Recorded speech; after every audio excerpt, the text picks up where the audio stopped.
Hi,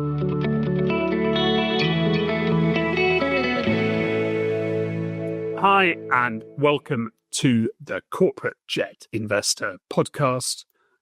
This week, we're absolutely delighted to have Phil Winters, Vice President of Western Aircraft and Chair of IADA, the International Aircraft Dealers Association.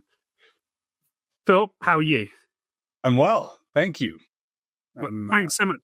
Thanks so much for coming on. You bet. And for those people who don't know, what is IADA?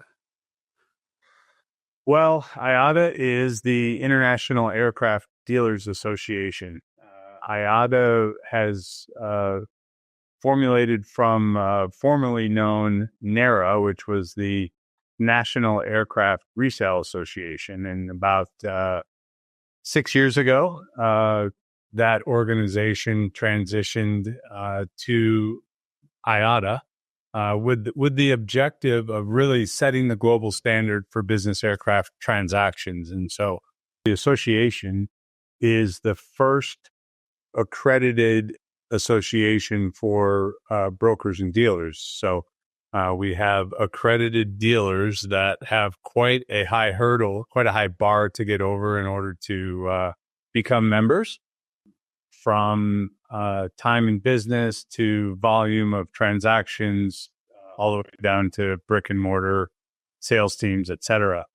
And then within the accredited dealers, individual salespeople are able to achieve a certificated broker, so certified broker level of or standard, which allows for it's a test to get in, to become certified, and then continuing education every year to include online classes to in-person conferences. And so the association consists of 62 broker-dealer members, and then we have products and services members as well, which are all of the companies that support aircraft transactions. So anything from MROs to finance companies to tax counsel, legal counsel, connectivity, all of the supporting title companies, title attorneys, all of the supporting groups are products and services members that also have to achieve a standard to get in. So it's 62 certified or accredited dealers, and those 62 accredited dealers are the best of the best. In culmination, transact about 50%, a little over 50% of the global transactions annually. So it's a meaningful group that has built on a code of ethics and a high level of standards so that we provide a service to the end user and really provide a reliable service to the end user. And you're getting to the end of your 2-year term. Have you enjoyed it? I have. I've learned a lot.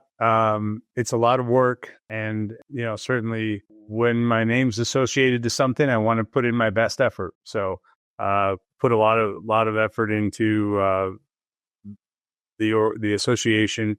We've had a year ago Wayne Starling, who really ushered in IADA.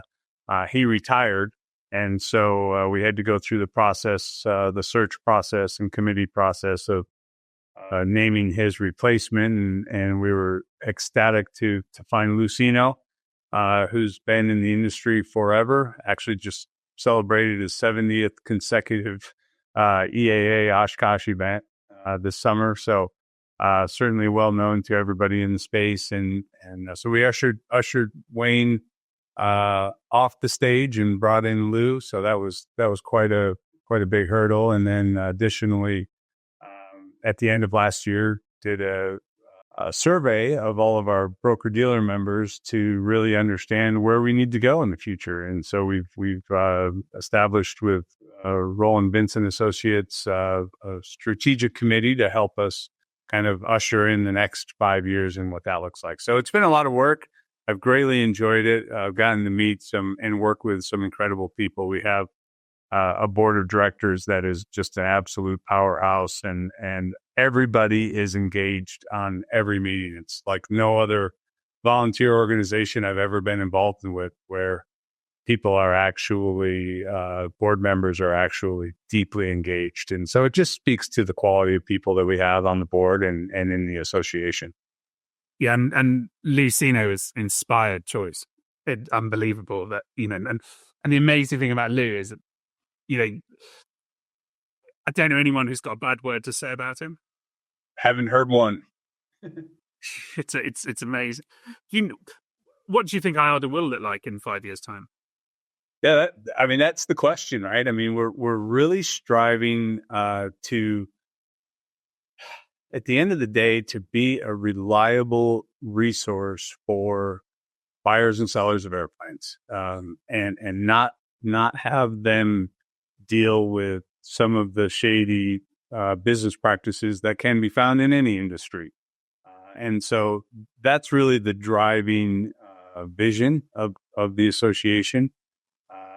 And, along with that, and really the billboard is aircraft exchange. And so it's an online marketplace. It's been growing significantly, requires quite a bit of investment, but it's nice because it's the exclusive marketplace for IADA-accredited dealers. And so what's nice about aircraft exchange is all of the airplanes on there are real listings. There's no shadow listings. They're all verified. And so the end user, buyer, seller can really see what's truly for sale by the accredited dealers of IADA. So, I think we'll see more growth in aircraft exchange, more investment in aircraft exchange. And you've seen over the past 3 or 4 years quite a bit of industry acceptance of this association, and really trying to lead a pathway forward into the next era of aircraft transactions in a market that's been, we're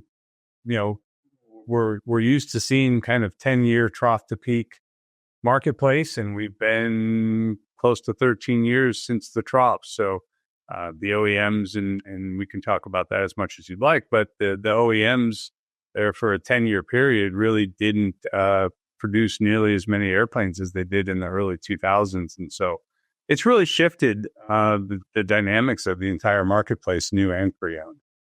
I think you're completely right that all industries have, gray areas and shady people.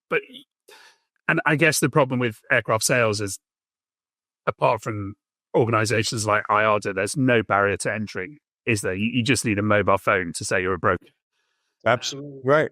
Yeah. You've been a dealer broker for 28 years. Do you get annoyed at the perception some people have of the industry? Certainly. And it generally, like many things, it generally comes with either a bad experience a long time ago or a lack of education on how it should be done. The big corporate flight departments that have been in place for a long time understand the pitfalls of some of the relationships they've had historically, and you see that those larger flight departments or more established flight departments have strong relationships with all of the team that's required to conduct a transaction. And so those folks they get it and they understand because they've bought and sold many airplanes. It's the new entries or the folks that are coming up through the size categories that maybe have a negative experience or just simply have never engaged a dealership to be able to work together and assemble a team. And so, yeah, it's frustrating, but it's also the challenge, right? I mean, it's exciting to have those conversations with people that are in the process of acquiring an airplane and be able to shine a bright light on how good it can be if you establish the proper relationships and build a good team. And I mentioned how long you've been at Western Aircraft, which is, in nowadays it's rare for one person to be at an organization for so long. Let's go back to the beginning. How did you start in aviation? Yeah, I mean, I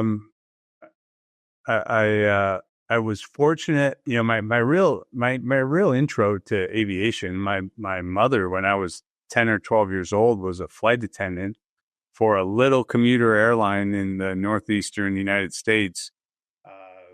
It was called Commuter Airlines, and believe it or not, they were flying Convair 580s.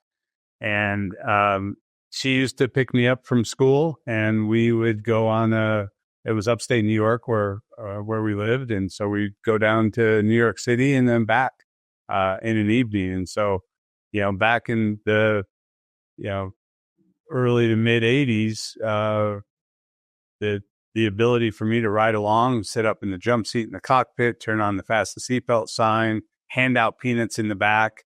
Those were the things that I did, and was able to. I just fell in love with aviation. So fast forward, attended LaTourneau University in East Texas and got a bachelor's degree in aviation technology.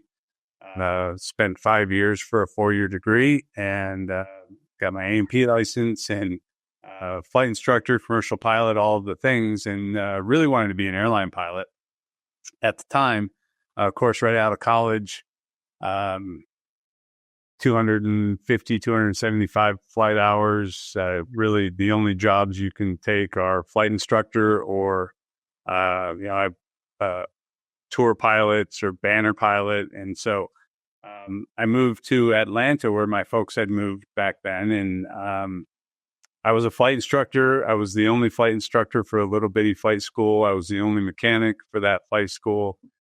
So did that a little bit on the side. Well, I mean, I tried to do it primarily as a job, but it's hard to make any money. So I pumped gas. I worked for United Beechcraft as a full-time fueler, flight instructor on the side. I was fortunate enough to fly a Cessna 421 for a law firm in Atlanta for a year and get some decent time. And then while I was working at United Beechcraft, Brad Stansel brought me into the resale group that he was running from Atlanta as a researcher. And it was right around the time, 95, when Beechcraft, or should I say Raytheon Aircraft, who at the time, a Raytheon company, owned Beechcraft, and they transitioned Beechcraft from Beechcraft to Raytheon Aircraft. And they consolidated everybody to Wichita, and it provided an opening for me to move to Wichita and support the new sales folks out in the field on the resale group, the Raytheon resale group. So I was a founding member of that as a young kid who didn't really know anything about transactions. Really still wanting to be an airline pilot and maybe even a demonstration or a corporate pilot. So on the weekends in Wichita, I would volunteer my time to deliver new Bonanzas and Barons and King Air C90s where they needed to go to build up my flight time. And was fortunate enough to work for a gentleman named Rich Heckman who said, "Hey, you really need to look into getting into sales." And I was like, "Yeah, no, that's not really my bit. I want to be an airplane driver." He's like, "No, you should really look into it." And so I was flying about 700 hours a year at Beechcraft on my own time. That wasn't my primary job, and I realized that it was not something I wanted to do the rest of my life. I love flying, I love aviating, but that was a lot. And so I had the opportunity to interview for a position here at Western Aircraft to sell this new thing called the Pilatus PC-12. And, everybody was a naysayer. Nobody's going to buy a single engine King Air. And I was like, yeah, that's probably right, but I'll go on the interview anyway. So I went and interviewed with Chris Spinoff at Pilatus in Denver. And the best thing he did was let me fly the airplane during the interview. And I was like, whoa, I'm a big fan of the King Air, but this is no King Air. it was a clean sheet airplane that was a lot more modern and a lot more intuitive and automated. And so I accepted the position at Western Aircraft to sell PC-12s in 1997, and was fortunate enough to have Northern California and Nevada as my territory during the dot-com bubble inflation. So had a really nice run of success in Northern California and Nevada, and then in 2005 took over running the business. So yeah, it's been a wonderful association, both with Western Aircraft and our shareholder, as well as Pilatus. And then in 2011, we were named a Piper dealer, and so really focused at the time on new airplanes. And then I don't know, 10 years ago or so, we said, hey, there's some good opportunities in pre-owned airplanes, and so we expanded the business to focus on both new and pre-owned as well. So that's how it started. Super fortunate, love aviation. I mean, that's kind of the core, right? Is the old saying, find something you love and you'll never work a day in your life. And just fortunate enough to be able to find a career doing something that I love and talking about airplanes. Do you remember why Western wanted to represent Pilatus? At the time, Western Aircraft was a caravan dealer, and we're certainly advocates of single-engine turboprops. It was quite a big risk because as soon as Western Aircraft, and they took on the Pilatus dealership a year before I got here, so 1996. Cessna canceled their dealership as a at the time thought to be a competitive product, but I think that it was an opportunity to be on the ground floor of a new and innovative airplane. And Chris Finoff was CEO of Pilatus Business Aircraft Limited at the time, and he's certainly a visionary on successful sales techniques and products and practices. And so I think it was just a good fit at the time. And since then, it's amazing how successful the PC-12 has been, isn't it? It is. No, certainly nobody expected it. And look, those first 5, 6, 7 years spent a lot of time educating the marketplace on why just because you have two engines, it doesn't mean it's safer. And it took a while, and it was a lot of work to cement into the industry that this is a viable product. And I remember a local a memory chip manufacturer at the time bought a PC-12 to fly their memory chips back and forth to Salt Lake City, which is only about an hour flight from Boise. And what was remarkable to me at the time was that the value of the cargo that they were carrying greatly exceeded the value of the asset of the airplane, of the PC-12. And to me, that was like, okay, they get it. They get that it's safe. They get that it's robust and versatile. And then we soon after that saw the air ambulance companies start to embrace the single engine concept. And so, here we are now, nearly 30 years later, and the single engine turboprop is really the turboprop of choice for the entire market, be it from Caravan to Piper M700 to PC-12 to TBM to now Epic. Like the marketplace has grasped the safety record of single engine turboprops. In the last 10 years, we've seen a lot of OEMs move away from the dealer model. Do you ever worry that Pilatus might do that? Yeah, I think any OEM is appropriately evaluating those types of distribution models, and whether it's cat equipment or automobiles, it's appropriate for them to be evaluating their distribution model. I think you're right. There have been some that have moved away, and Beechcraft probably the biggest one. And you can certainly see what happened with Beechcraft. Cessna moved away from it as well. I think the beauty of the independent dealer model is relational. This is a relationship business. It will continue to be. It always has been. And part of that relationship is not to just sell an airplane and say, well, thanks and good luck.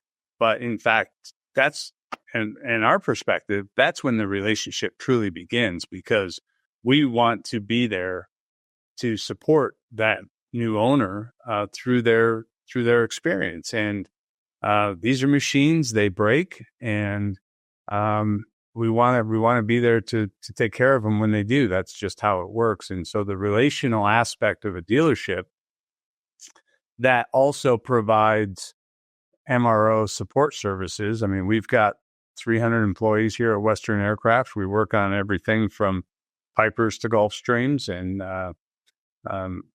authorized service center for multiple lines of airplanes. And so we have the ability to relationally take care of the folks that become our customers. And so that's pretty hard to replicate, and incredibly difficult and expensive to replicate the support side. So you see some of the big OEMs many have their own network of MRO facilities that they own. I think most cases they do, and that's just an expensive venture, and it's something difficult to transition into if one were to decide to no longer use a dealer model. So I think it's wise to. I'm certainly biased, but I think it's wise to have this kind of local relational experience. Marcus Bucher, the CEO of Pilatus in Switzerland,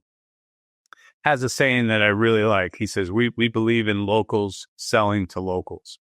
And that's really where the relational aspect comes into play. I mean, from developing personal friendships with a lot of our customers to obviously referrals, and the regional nature of a dealership really just becomes the go-to spot for the prospective purchasers in the future. You were talking about how OEMs have been so disciplined, but they haven't always been disciplined. And Pilatus tends to be. Was it frustrating when, in the 2007 boom, when you could, when everyone else is up in production, Pilatus didn't, did they? They did not. No, I mean, they've been by far the most disciplined manufacturer. It speaks to their Swiss nature, for sure. And yeah, absolutely, it was frustrating. I mean, our company was acquired in 2007, and at the time we had 2 years of backlog, all sold, PC-12s, and those all could have translated to 30 airplanes that year instead of just 15, right? And so yeah, you kind of go, well, man, we could sure be a lot more successful if we had more product, until the downturn comes. And we saw what happened with all of the whitetails that were in inventory. And so what's cool about this is, while frustrating, yes, you can point explicitly to the fact that because Pilatus was disciplined, their residual values for the people that bought the airplanes stayed high. Because when you have 15 or 20 whitetails on the ramp, you see some of the larger OEMs greatly discount those airplanes to get them off their balance sheet. And that hurts the people that just paid retail a year ago, devalues the asset. And so when the market turns down, and I saw it in 2001 as well, I was here, and I was like, okay, the light bulb went on. This is why they're so disciplined, is really ultimately to take care of the people that trusted the brand to buy the product and to hold their residual values high. So yeah, certainly frustrating, but now we see, after 2007 and through really from 2009 until 2019, if you look at the gamma numbers, the total turbine airplanes manufactured, it was give or take 1,000 airplanes a year across the board, and that has since been on the increase. And everybody talks about the supply chain challenges that OEMs have had, and certainly that has been a check on the OEMs that would have otherwise increased their production at a lot faster rate than they have, which has helped elevate the entire industry. But we've seen the increase in the last 4 years of OEM production. But I think with Pilatus, they're just getting back to kind of where they were at their peak on production and continue to be disciplined. And I think the other OEMs also did that before the supply chain issues came, and realized that there's some credibility there in that model. Do you think it's easier for artists being privately owned? 1,000,000% yes. And I think that's a secret sauce, if you will. That's not that great a secret, but they're a privately held company. They're a debt-free company, and they don't report to public markets. And we all understand the pressures of public companies as it relates to quarter after quarter after quarter growth. And so, I think it's easy for me to say, well, Pilatus is disciplined. Well, if they were a publicly held company, they probably wouldn't be either, because that's just the pressure that publicly traded markets drive to the company. So that's we say it all the time, but that's they make great investments. Pilatus invested $1 billion to get into the jet business. Between research and development and flight testing of the PC-24, and then of course all the infrastructure to build it. But it was their capital, and helps them to be able to be disciplined, and they've got a long-term strategic outlook for that company, and so that's certainly helpful. Were you confident about the PC-24 when they first announced it? That's a good question. I was excited. I was when they first announced it, I was hopeful that it would do everything they said it would do, because if it did everything they said it would do, then there would be nothing else like it. And the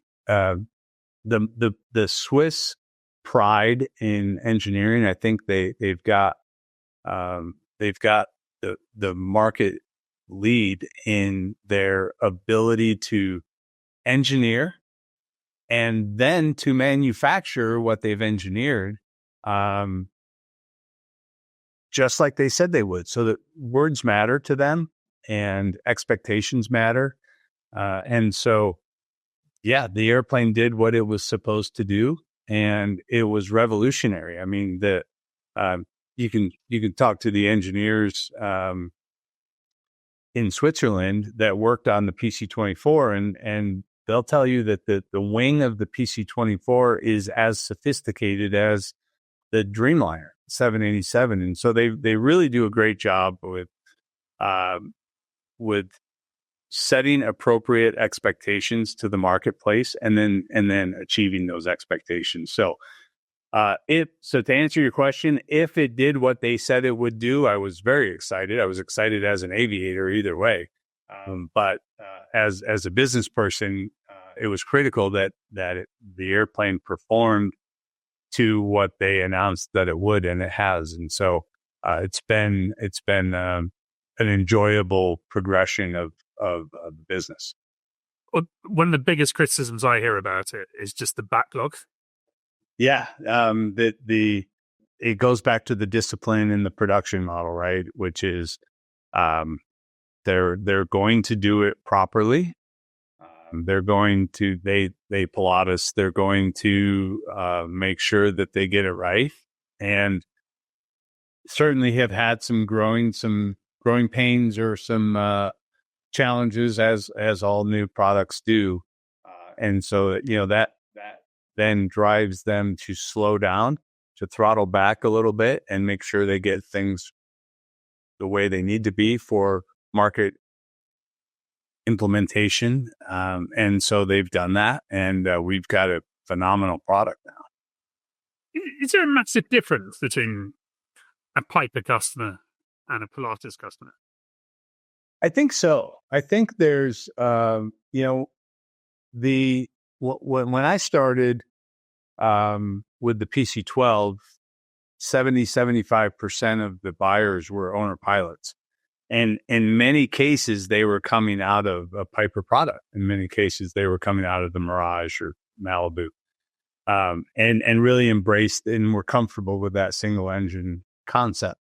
Progression has shifted to, and certainly pricing has been part of it, sophistication in the cockpit, but we've got now greater than 60% of the buyers of the PC-12 are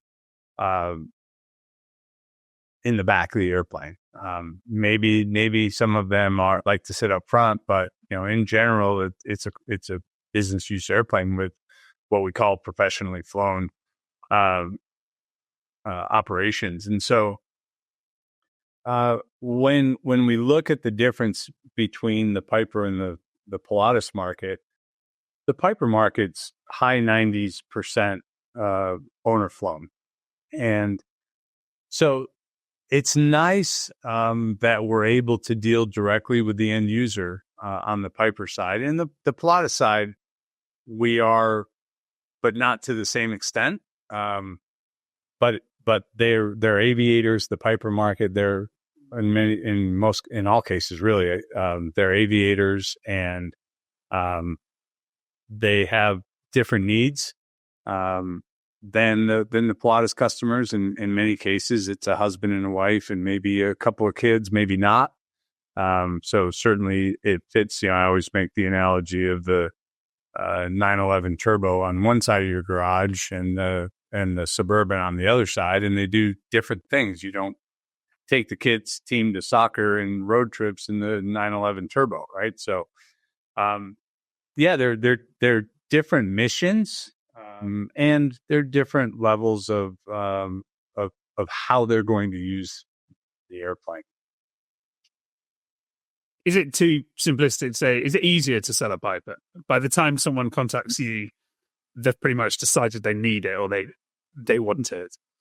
With the Pilatus, is it more strategic? I think it's the opposite, Al.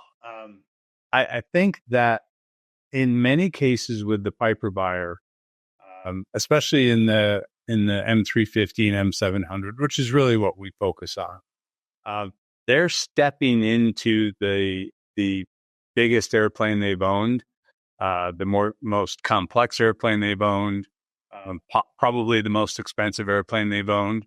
And so it's a totally different kind of challenge to be able to say, okay, here's why this product meets your needs. And certainly our goal is to understand their needs to start with. But it's probably a bigger step into a new Piper M700 or M350. Maybe they're coming out of a Cirrus. Heck, we've had people coming out of Saratogas and Archers. And so it's probably a bigger step, and it's probably their first real entrance into the business aviation world. And so there's a lot more education that happens and goes on. And so we embrace that. We love that about that product, but I think it's probably easier to sell. Certainly price point matters, right? I mean, a $6.5 million PC-12 is a different conversation than a low $4 million M700. So those are I'm not even going to say affordability issues, but more just um, a percentage of net worth issue and or percentage of earnings issue. And so they're different. They're different. It's a different process altogether. And do your sales team tend to focus on a product, or do you split the team, Piper, Pilatus? Yeah, we split it because of the differences in the marketplace. In fact, we even have a dedicated PC-24 sales director who only sells the PC-24, while the PC-12 sales directors only sell the PC-12, and same with Piper. Because those relationships are different, the needs. I mean, the PC-24 buyer is many times a publicly traded company, or at least has a board of directors, and we're dealing with directors of aviation, possibly not the principal. So that's a whole different sales process and relational process. So yeah, we split it up and we have two PC-12 sales directors, and we even divided it out into territory within our own company, because the same reason that I had mentioned earlier with OEMs and dealers is it's a relational business, and we want them to be the go-to in that specific region and get their name known and be out there and have all of those relationships that they establish. How has Western changed since you joined it? We've grown a lot. We as I earlier mentioned, we were acquired in 2007. Greenwich Aero Group owns Western Aircraft now, which is a subsidiary of a publicly traded Fortune 500 company, and so certainly those roles have changed. Our prior owner was a family that owned us, and so that changes capital available, impetus to invest in growth. But we've really, when I started, we might have had 15 mechanics on the floor. Did a whole bunch of spar straps on old King Airs and single point refueling mods on caravans, and so now we're a Falcon Service Center, Embraer, Pilatus, Piper. Do a tremendous amount of Gulfstream work as well. So yeah, the whole thing has grown. While interestingly enough, the aircraft sales group and our charter business, we've really stayed focused on being the best at what it is we do. And the charter side of the business, how important is that to you? Yeah, it's a business that really provides a service to the folks that we sell airplanes to. That was really the impetus back in 2001 when we started the charter business. Was we had a buyer who's like, I want to buy a new PC-12, but I'm only going to fly it 40 or 50 hours a year, so I need a partner. And we said, hey, how about this? How about we start a charter business, and you can lease the airplane back to the charter business, and that can be a synthetic partner of sorts. And so we started with a single pilot, single airplane authorization, and found out that many of our customers, especially the first-time buyers, don't want to be in the professional flight department business. And so our job in the charter business is to provide a pathway for an instant-on flight department. Pilots, maintenance, human resources, benefits, salary, all of those things, recruiting, we take that all on. So it's been a crucial dovetailed relationship with the aircraft sales business. In through that process, we've been able to actually add an airline that we operate in Hawaii. We've got commuter air carrier authorization. So, there's maybe 35 companies in the United States that have that level of authorization from the DOT. And so we operate an airline in Hawaii. And it really just, dovetail is the best adjective I can think of. But they just, when people charter a lot, they go, hey, you know what? We're chartering so much that we should probably consider owning an airplane of our own. Or it goes the other way. They buy a new airplane and they go, hey, we want to charter it out, or we want to have somebody operate this for us. We need it. We want it for our business. We don't know anything about how to hire people, how to keep people, how to maintain, where do we put it? How do we get a hangar? All of those things. And so we can just go, hey, the minute you sign the management agreement, you've got a full flight department. And so it's important as a, I don't even want to say support mechanism, because it doesn't just support, it actually is a viable business on its own, but it really helps to give our customers multiple options, whether they're chartering or whether they're buying airplanes. And presumably, if someone says, can you tell me how much it's going to cost me? You can tell them down to the last cent owning an aircraft. We have a lot of real world data. Absolutely. Have you tried asking your mum if she'll work for the commuter airline? No, she's off in the travel industry now, booking big, expensive, beautiful trips for people. That's good. Okay. The one word that you're not going to want me to mention is tariffs. Yeah, you're sick of it. Switzerland's is probably the only large aircraft manufacturer that hasn't got a zero tariff deal with the US at the moment, and that must be a nightmare for you. Yeah, it's a certainly an unforecast headwind. If we had this conversation a year ago, but it just is, and so we have to solve for that, and in a manner that, it's a 39% tariff today. That may change tomorrow. I don't know. This is the hardest part, and you hear every business that's got impacts from tariffs say the same thing: is the unpredictability is the hardest part. But what I can say is we're partners with Pilatus. We're not formally business partners. We're independent dealers, but we work as partners, and trying to find a way to distribute that expense of a duty when the airplane gets imported. And we as the dealers have taken a lot of that financial burden.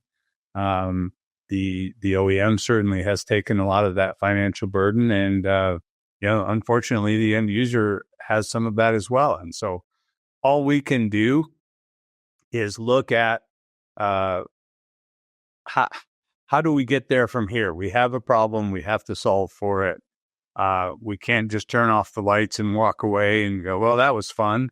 And so I think in partnership with Pilatus, in partnership with our end users, we tried to find solutions that distributes that expense so that not any one party is impacted at the extreme of the 39%. Meanwhile, I know Pilatus is doing all of the things that they need to do to try to find some carve outs for aerospace, and certainly the Swiss government, I'm confident, is also, because that's a tariff on the whole country, and there's a lot impacted by that. So yeah, it's a, if I had the choice, it's a headwind. I would rather turn around and take the tailwind, but this is business, right? We have to identify what our challenges are and do the best we can in the interest of all the parties to solve it.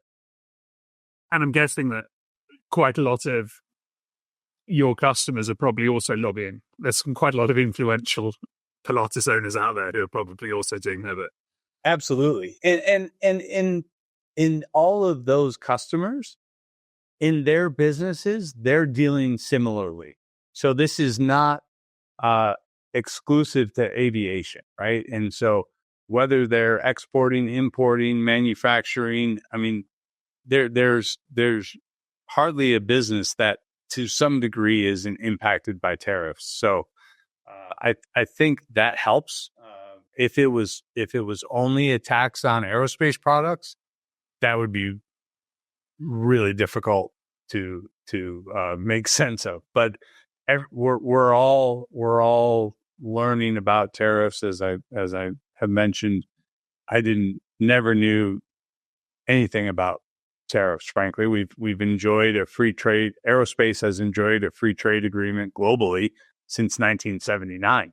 It's not something we ever had to worry about. So, yeah, it's kind of it's like when you have a sore back, right? The sore back affects everything you do. It's not like you have a sore hand and you can use the other hand. And so tariffs are much like that. Everybody that we're talking to that's buying an airplane that's a customer, their businesses are all dealing with it as well. So it doesn't make it necessarily easier, but the degree of understanding that everybody has is a lot higher than a year ago, for sure. Has it raised the value of pre-owned Pilatus aircraft? Yeah, that's the theory. I think in the short term, we're probably going to see a bifurcated market. I mean, I think specific to the PC-12s and PC-24s. Yeah, there's not many U.S. buyers that are going to go look at an airplane in the UK or really anywhere else. It doesn't matter where it's coming from. It's manufactured in Switzerland. So if it's never been imported into the U.S., there is a duty. So yeah, I think in the short term, you've got a little bit of a bifurcated market. The market's been healthy. The demand is so high compared to the supply, and has certainly we've gotten a little more realistic since 2021 and 2022 with regard to buyers and sellers understanding each other's positions better and being more realistic with each other. But the demand is still very, very strong, and yeah, I think until let's fast forward 3 years. If this level of tariff is still in place and the U.S.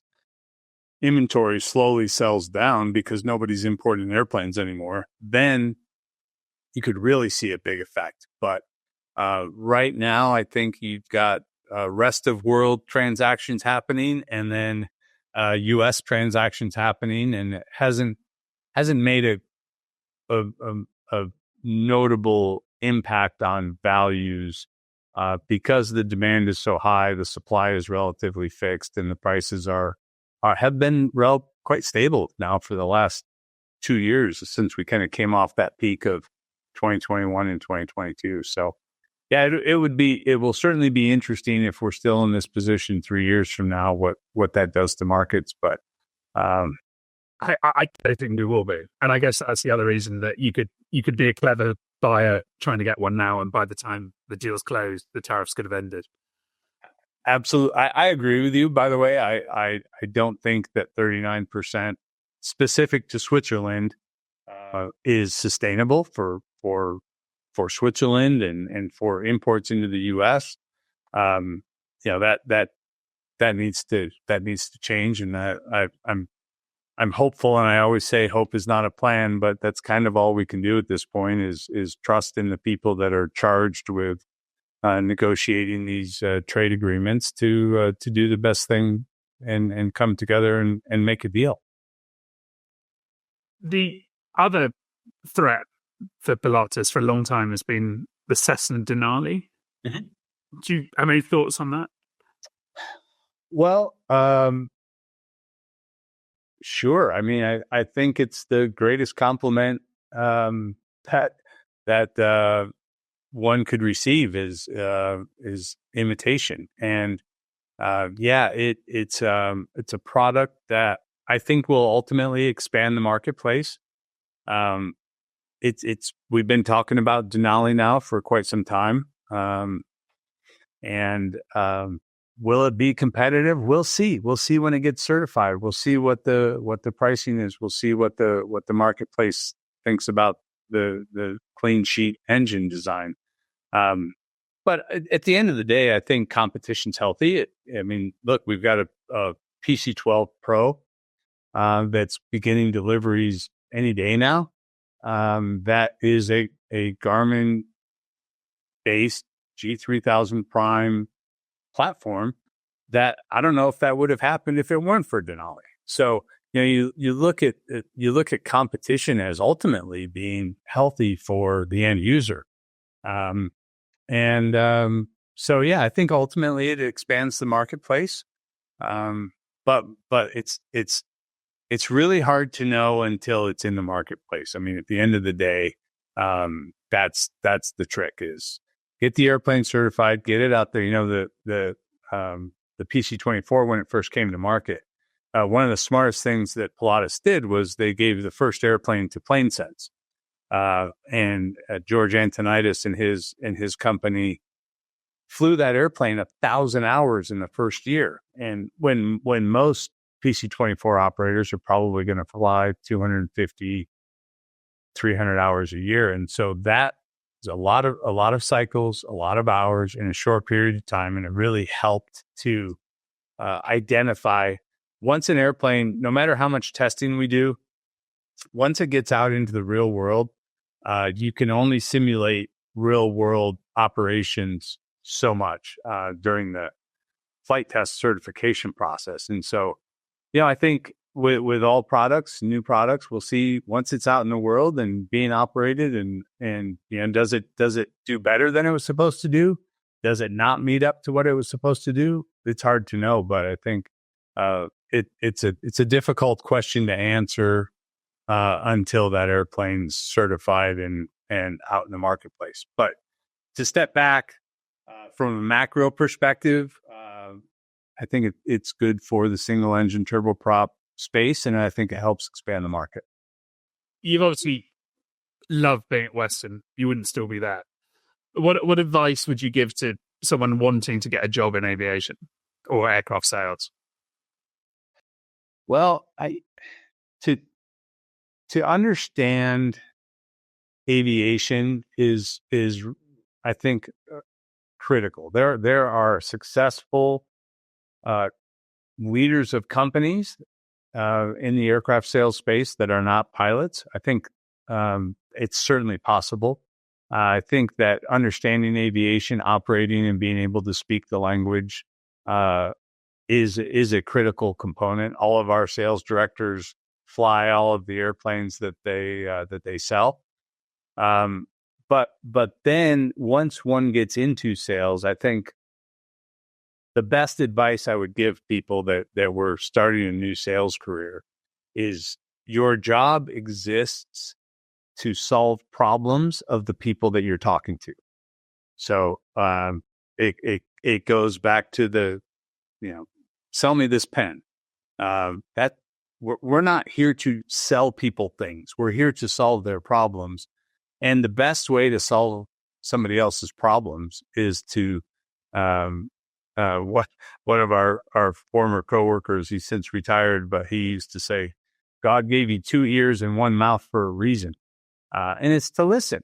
And, if we can ask the right questions and understand what their needs are and what their challenges are, then we're in a position to help solve. And that's the approach we take at Western Aircraft is even if our product isn't the right product for them, we're going to tell them that.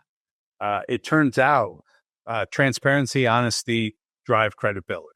And so we want people to understand what their needs actually are and help them identify that. Many times somebody will say, well, I want a PC-12. My buddy's got one, and it's awesome.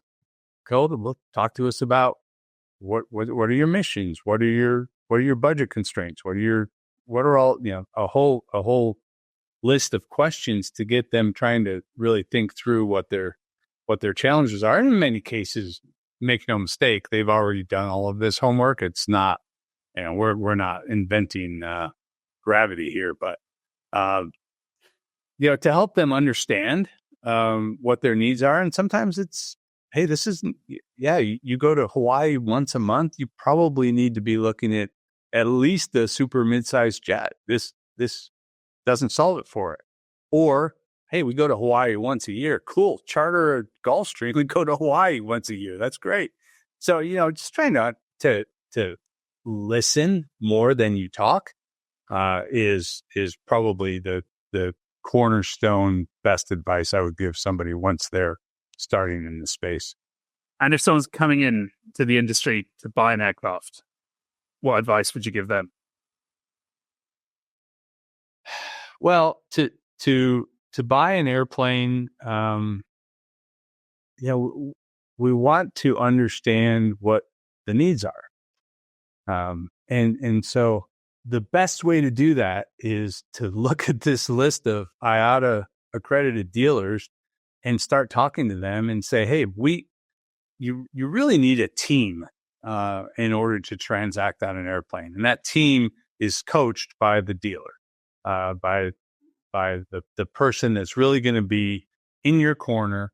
And they're not going to make decisions for you, but they're going to tell you the things that, based on what they've learned about you, they're going to tell you the things that, hey, we need to engage these people on taxes, and we need to engage these lawyers and these title companies, and you're going to finance or pay cash, and you really want to pay cash, or, and so really to assemble and be on the sideline and send the team out to work on behalf of the buyer is what I think makes the IATA accredited dealers so valuable. Is they all have a tremendous amount of experience doing that. They adhere to a code of ethics.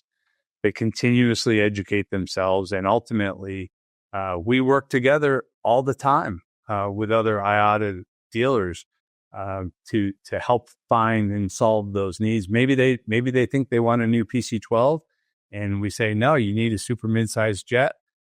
We'll help you get there. And then we go to the people that specialize in the super mids within IATA and try to build this team. So I think that's really the best advice for a buyer is go find some and talk to several of them, right?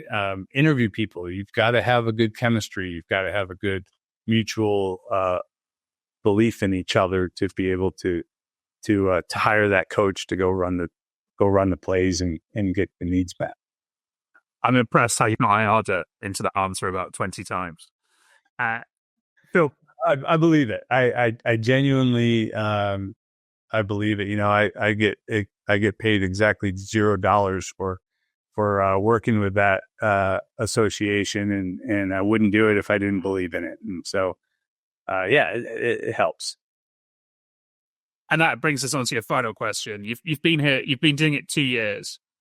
I was chatting on email with Ron Smith, your colleague, and he told me the question I should ask you is: are you currently satisfied with your golf game?